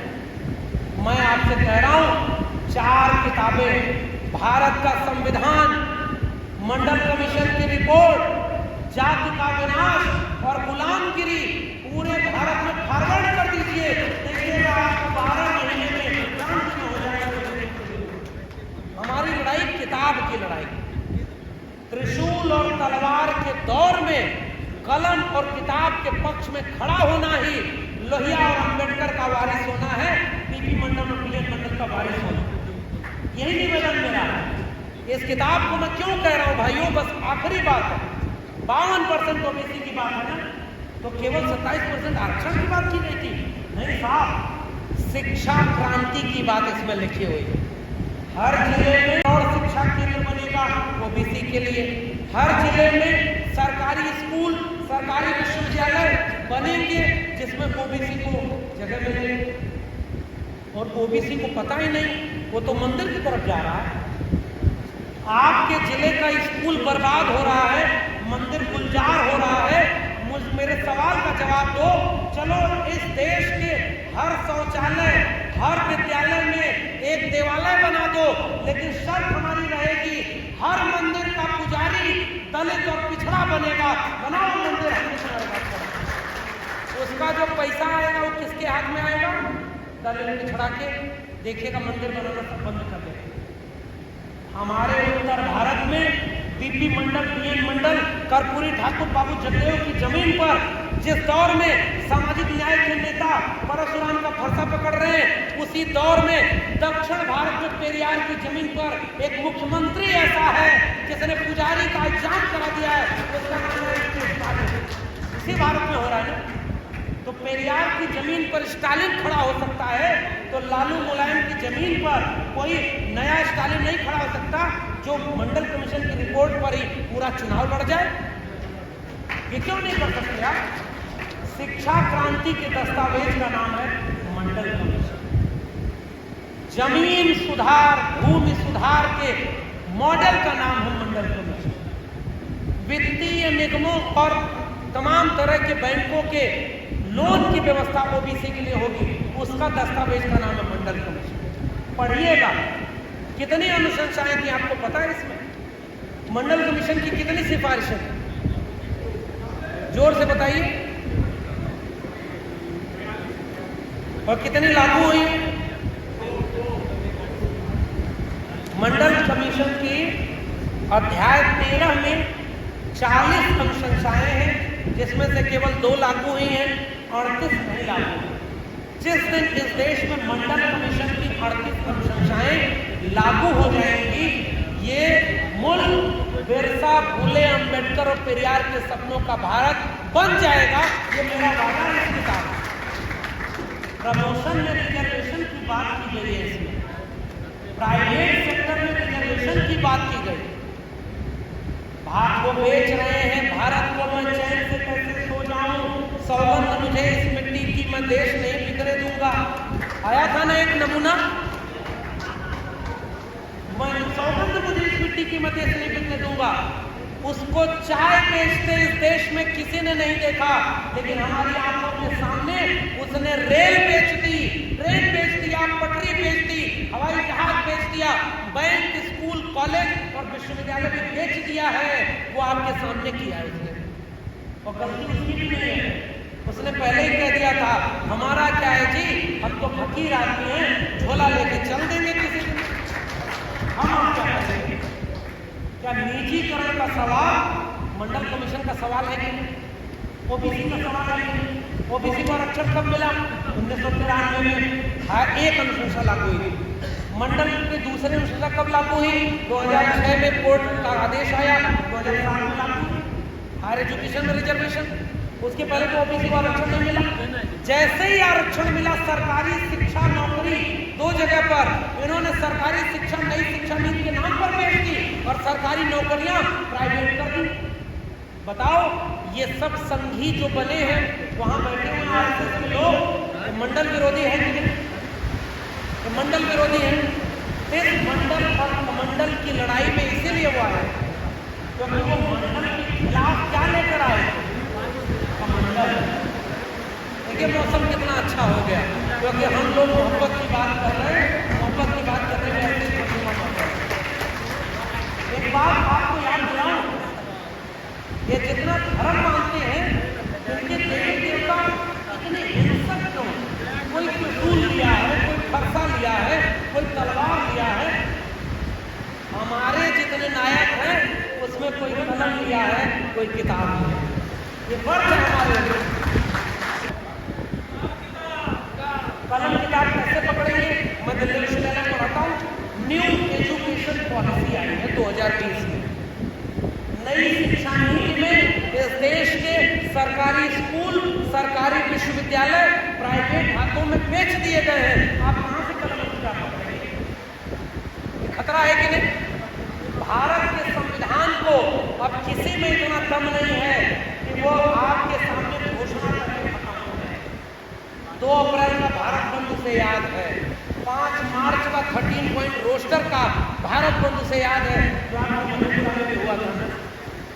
तो बहुजनों ने मिलकर के 2 बार भारत बंद किया था ना।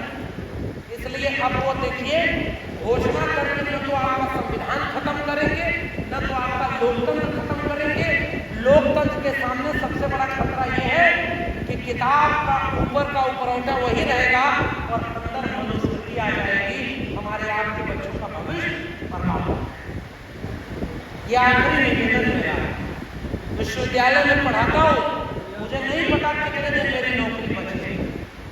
मेरे भी घर वाले चाहते हैं कि परमानेंट हो गए होते तो बोलते, इनके खिलाफ बोलते हो जिनके खिलाफ कोई बोल नहीं पा रहा, जिनके खिलाफ बोलने पर कोई गौरी लंकेश बना दे रहा, कोई नरेंद्र दाभोलकर बना दे रहा, कोई गोविंद बंसारे बना दे रहा, कोई रोहित वेमुला कर कोई पायल तड़वी कर दे रहा, कोई जितेंद्र मेघवाल कर दे रहा, उनके खिलाफ बोल रहे हो। मैंने कहा हाँ, क्योंकि जिनकी बात मैं कर रहा हूँ, बिरसा, फूले, अम्बेडकर, पेरियार, वो उनकी आंख में आंख डाल सकते लड़े थे, तब जाकर के हम खड़े हुए।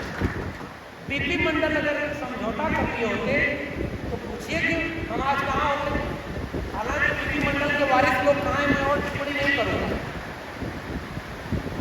हमारे देश में बाबू जगदेव प्रसाद, बीपी मंडल, कर्पूरी ठाकुर विचार का नाम, इसलिए मुझे डर नहीं लगता साहब, क्योंकि हमारे लोग तो जमीन पर मारे जा रहे हैं।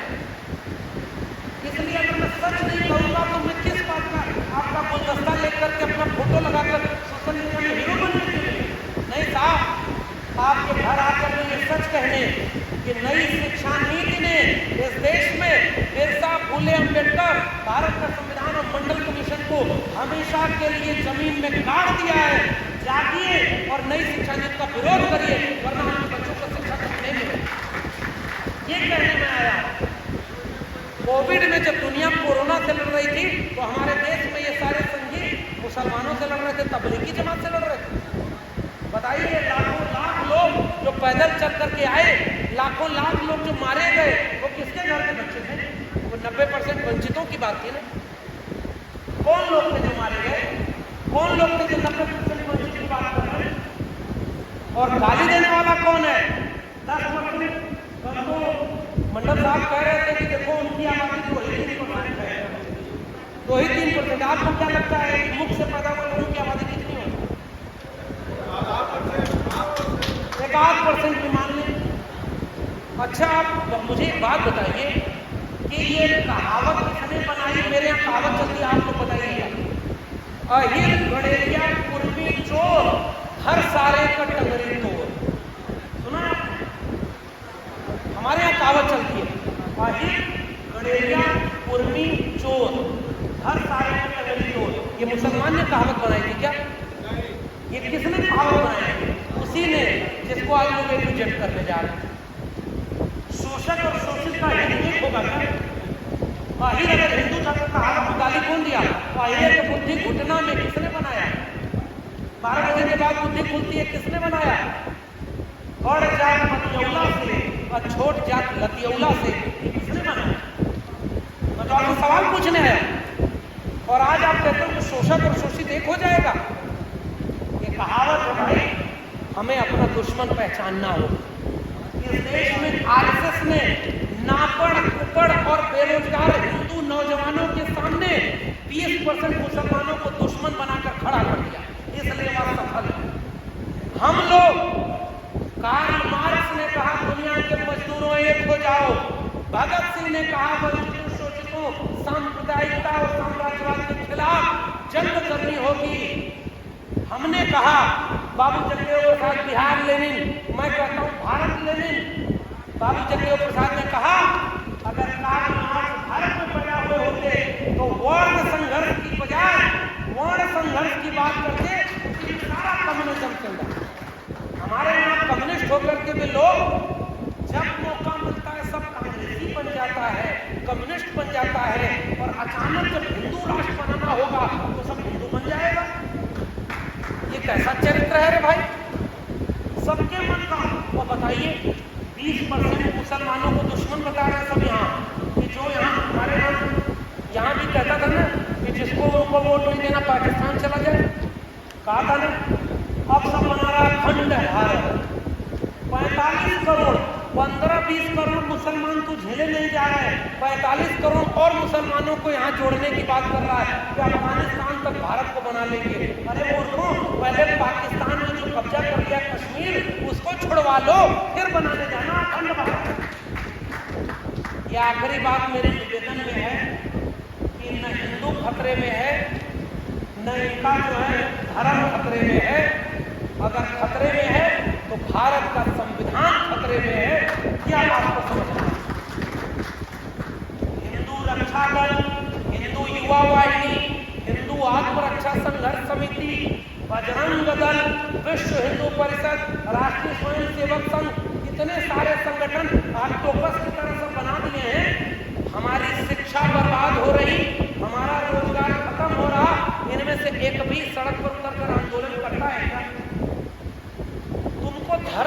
चिंता है, हमको शिक्षा की चिंता है। तुमको हिंदू की चिंता है, हमको स्कूल की चिंता है।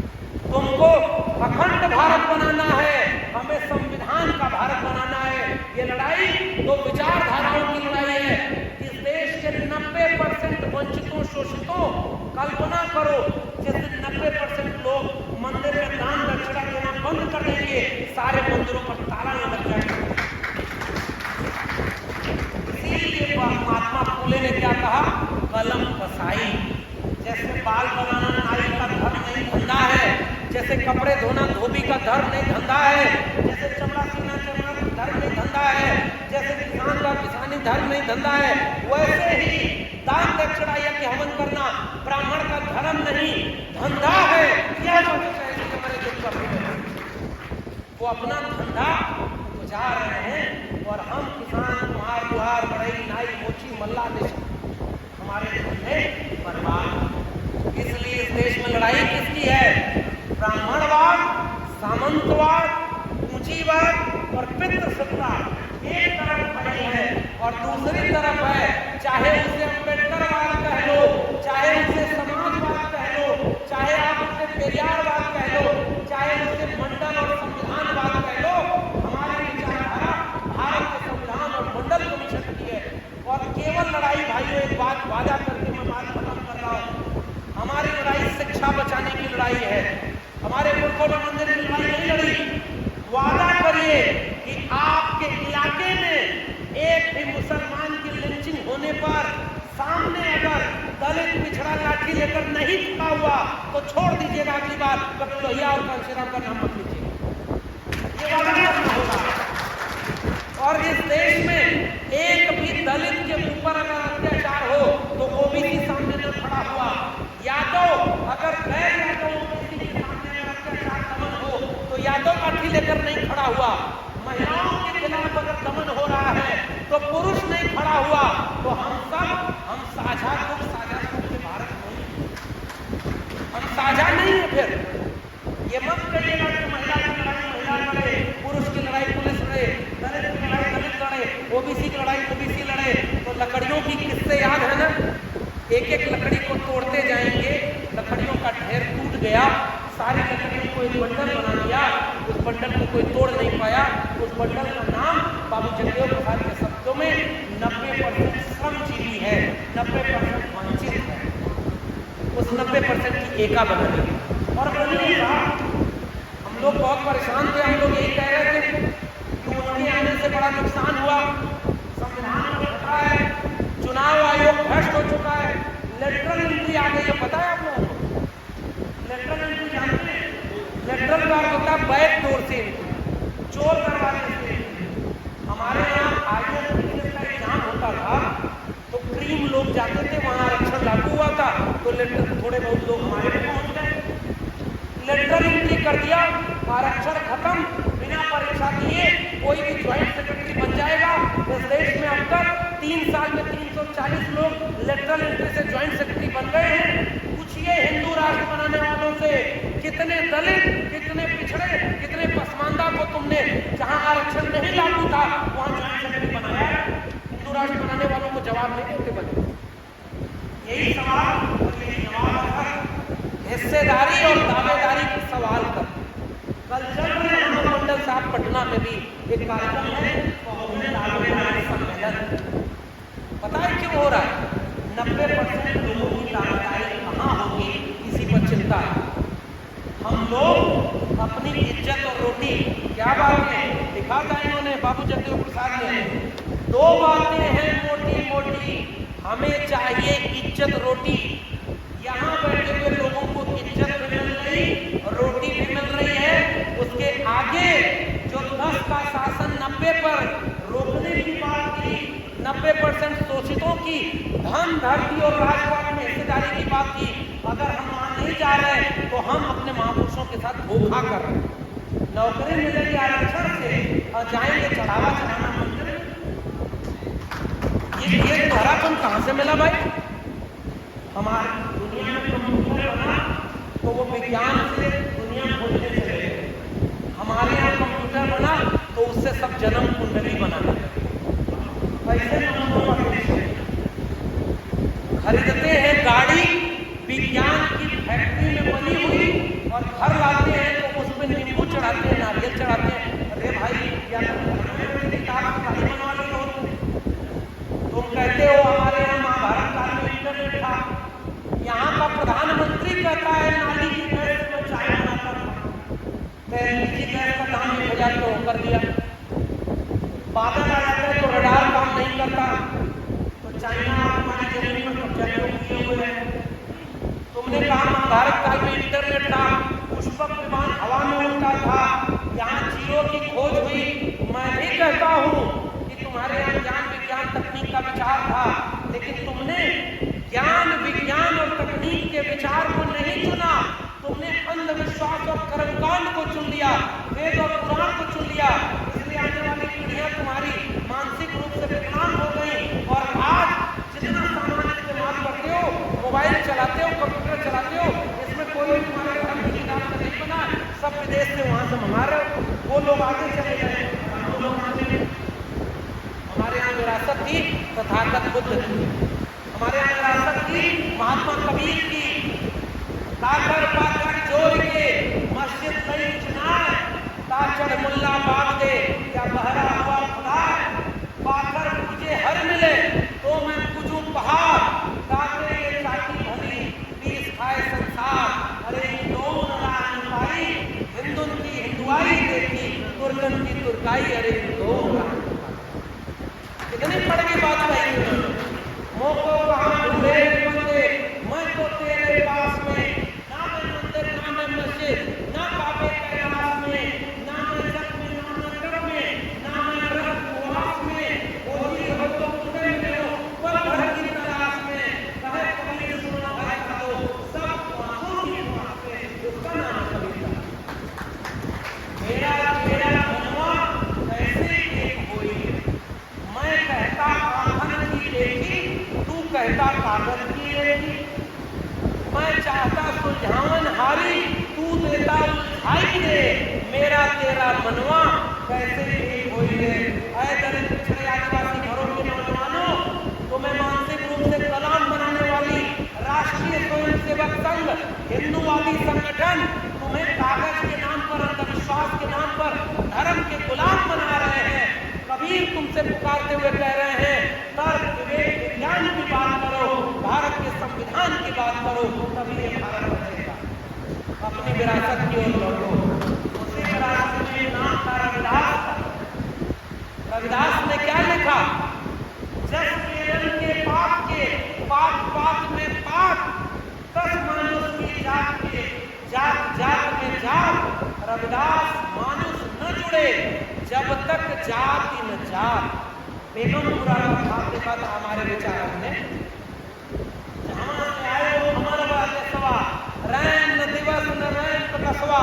और बेगमपुरा का खाप देखने वाले ने क्या लिखा कि ऐसा चाहूं राज में जहां मिले सबन को अन्न, छोट बड़ों सब संबस है, रविदास रहे प्रसन्न। हमारे पुरखों ने सबकी भूख की चिंता की, सबकी शिक्षा की चिंता की, धन धन राजपाट की चिंता की। हमारे नौजवान हिंदू धर्म की चिंता कर रहे हैं। अरे डूब मरो, ऐसे तो आपका कोई भविष्य नहीं बचेगा। यही हमारे घड़े हैं, यही हमारे पुरखे हैं, यही हमारे लोग। बारिश हो रही है, देखिए साहू जी की तस्वीर लगी है। साहू जी के दरबार में एक छोटा सा तालाब, उसमें पानी पीने का हक केवल ब्राह्मण। एक दिन गैर ब्राह्मण के शूद्र व्यक्ति जाकर आरक्षण लागू हो गया। जैसे बाबा साहब पढ़ने आए तो रहने को घर नहीं गया। विधिमंडल जब मुख्यमंत्री बने तो गंगा में आग लगवा रहा था।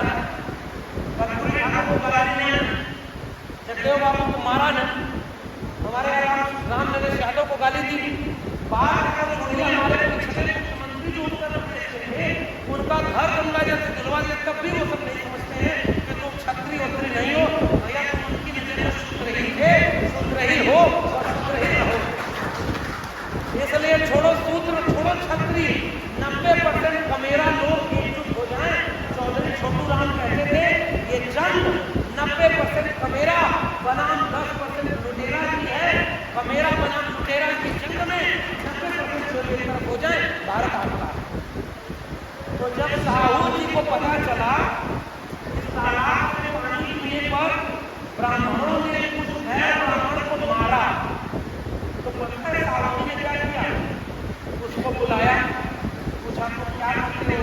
कहा कुछ नहीं, बता तो कहा तुम्हारे हाथ से पानी छू गया तुम वो सब क्यों मारे तुम्हें?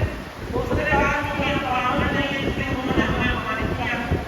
साहू जी ने अपने से पैसा दिया, वही साहू जी जिन्होंने मूक नायक पहला अखबार निकालने के लिए बाबा साहब को भी पैसा दिया था, तब बनी थी बहुजन एकता। ओबीसी दलित मिल करके मूक नायक निकाल रहे थे और हमारे आज के नायक मूक होते जा रहे हैं वहां। तो साहू जी ने उसको पैसा देकर के पता है क्या कहा कि जैसे मधेपुरा है तो जहां भूपेंद्र बाबू का चौराहा है, जहां कर्पूरी बाबू का चौराहा है, जहां गए मैं तो गदगद हो गया कि मधेपुरा की जमीन तो ऐसी जमीन है, हर चौराहे पर अपना व्यक्ति लाठी लेके ऐसे लग रहा खड़ा है कि आओ।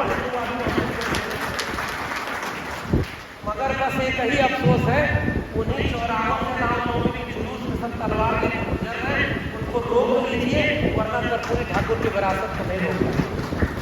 तो वैसे ही चौराहे पर ले जाकर के साहू जी ने कहा जाओ तुम चाय की दुकान खोलो।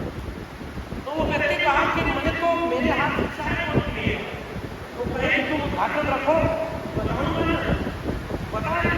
वो गए ब्राह्मण ने चाय की दुकान को उद्घाटन रखा, तो साहू जी खुद पहुंचे चौराहे पर,